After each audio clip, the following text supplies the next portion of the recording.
বাংলাদেশৰ আন্দোলন অসমত কিয় বাংলাদেশৰ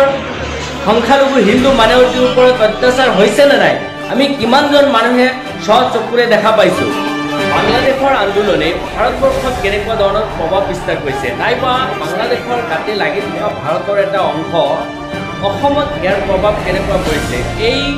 দৃশ্যখিনি আপোনালোকে নিশ্চয় দেখা পাই আছে বাংলাদেশত সিদিনাৰ পৰা এটা আন্দোলন চলি আছিল আৰু সৰ্বশেষত সেই আন্দোলনে এনেকুৱা তীব্ৰ ৰূপ ধাৰণ কৰিছে যে সেই দেশৰ চৰকাৰ ভাঙি যাবলৈ বাধ্য হৈছে অৰ্থাৎ চৰকাৰ নোহোৱা হৈ পৰিছে আৰু তেনে ক্ষেত্ৰত দেখা গৈছে বাংলাদেশত নতুনকৈ চৰকাৰ গঠন হল কিন্তু আমাৰ ভাৰতবৰ্ষত সেই বাংলাদেশত বসবাস কৰা হিন্দুসকলৰ সুৰক্ষাৰ ক্ষেত্ৰত আমি বিভিন্ন দল সংগঠনে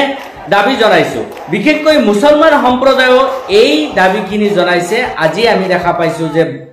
অসমৰ বৰপেটা জিলাৰ কলগাছিয়াৰ পৰাও এই দাবীখিনি উত্থাপন কৰিছে কিন্তু আমি এটা কথা আচৰিত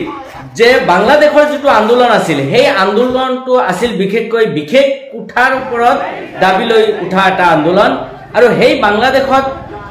সৃষ্টি হোৱা আন্দোলনটো কিন্তু কোনো ধৰ্মক লৈ সৃষ্টি হোৱা নাছিল বা কোনো ধৰ্মৰ ওপৰত টাৰ্গেট কৰি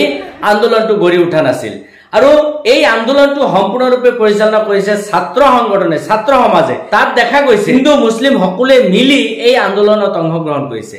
কিন্তু আমি দেখা পাইছো আমাৰ ভাৰতবৰ্ষত এনেকুৱা তোলপাৰ চলি আছে বা আমাৰ বিভিন্ন মিডিয়া বিলাকে এনেকুৱা কিছুমান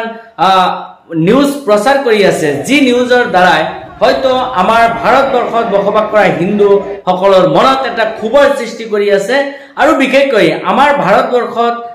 যিসকল মুছলিম মানুহ আছে বা মাইনৰিটি সম্প্ৰদায়ৰ মানুহ আছে তেওঁলোকৰ ভিতৰত এটা সন্তাস সৃষ্টি কৰাৰ কাৰণে যেন কিছুমান মানুহে চেষ্টা কৰি আছে আমি অতিকৈ আচৰিত হৈছো যে যত আমাৰ অসমৰ মাননীয় মুখ্যমন্ত্ৰী সাহাবে তেখেতে মন্তব্য কৰা নাই যে আমাৰ বাংলাদেশত সংখ্যালঘুৰ ওপৰত অত্যাচাৰ হৈছে নে হোৱা নাই সেই সম্পৰ্কে তেখেতে মন্তব্য কৰা নাই তেখেতে সিধা এটা কথা কৈছে যে এই সম্পৰ্কে যেহেতু আমাৰ বৈদেশিক মন্ত্ৰী আছে বা আমাৰ ভাৰত চৰকাৰ আছে তেখেতসকলে ইয়াৰ ওপৰত তত্ত্বাৱধান কৰিব আৰু তাৰ পিছত আমি হয়তো সমালোচনা কৰিব পাৰিম যে বাংলাদেশৰ ওপৰত সংখ্যালঘুৰ অত্যাচাৰ হৈছে নে হোৱা নাই আমি সোশ্যাল মিডিয়াত থকা কেইটামান কথা আগত ৰাখি আমি গোটেই দেশখন যদি তুলপাৰ কৰি দিও তেতিয়া হলে ইয়াৰ দ্বাৰা হয়তো আমাৰ বিভিন্ন জাতি জনগোষ্ঠীৰ মাজত এটা ত্ৰাসৰ সৃষ্টি হ'ব আৰু আমাৰ সমস্যাখিনি সমাধানৰ পৰিৱৰ্তে সমস্যা বাঢ়িহে যাব আমি বিভিন্ন মিডিয়াৰ জৰিয়তে দেখা পাইছো যে কিছুমান মানুহে বাংলাদেশী সেই সংখ্যালঘু হিন্দুখিনিক অসমলৈ তথা ভাৰতবৰ্ষলৈ আনাৰ কাৰণে তেওঁলোকে মত পোষণ কৰি আছে অৰ্থাৎ তেওঁলোকক বিপদৰ পৰা উদ্ধাৰ কৰাৰ কাৰণে ভাৰতত স্থান দিব লাগে বুলি তেওঁলোকে মন্তব্য কৰিছে কিন্তু যদি এনেকুৱা কৰা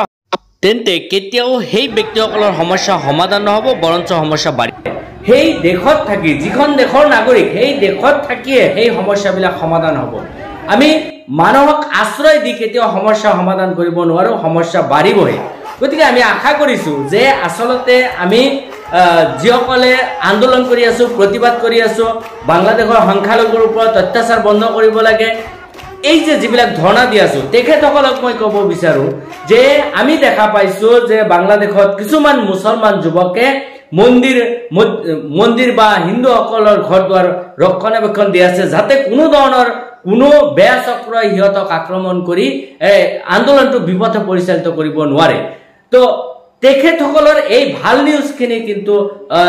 যিমান দূৰ প্ৰচাৰ হ'ব লাগিছিল সেইখিনি প্ৰচাৰ হোৱা নাই তাত কিন্তু তেওঁলোকে যথেষ্ট পৰিমাণে উদাহৰণ দেখুৱাইছে সেই উদাহৰণৰ কথাখিনি আজি ভাৰতবৰ্ষত প্ৰচাৰ হোৱা নাই কেৱল মাত্ৰ কোনোবা দুষ্ট চক্ৰই কৰবাত কি কৰিছে সেই কথাখিনি লৈ গোটেই ভাৰতবৰ্ষ তোলপাৰ হৈ আছে আন্তঃৰাষ্ট্ৰীয় দায়িত্বখিনি আমাৰ সাধাৰণ নাগৰিকৰ নহয় আন্তঃৰাষ্ট্ৰীয় দায়িত্বখিনি আমাৰ দেশৰ চৰকাৰৰ তেখেতসকলে এই সম্পৰ্কে যথেষ্ট অৱগত আৰু তেখেতসকলে নিশ্চয় ইয়াৰ এটা ভাল সমাধান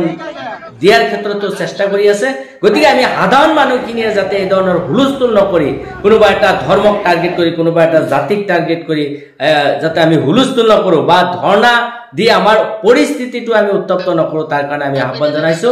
আশা কৰিছো যে আপোনালোকে কথাখিনি বুজাৰ কাৰণে চেষ্টা কৰিব আৰু ভিডিঅ'টো যিমান দূৰ পাৰে শ্বেয়াৰ কৰি দিব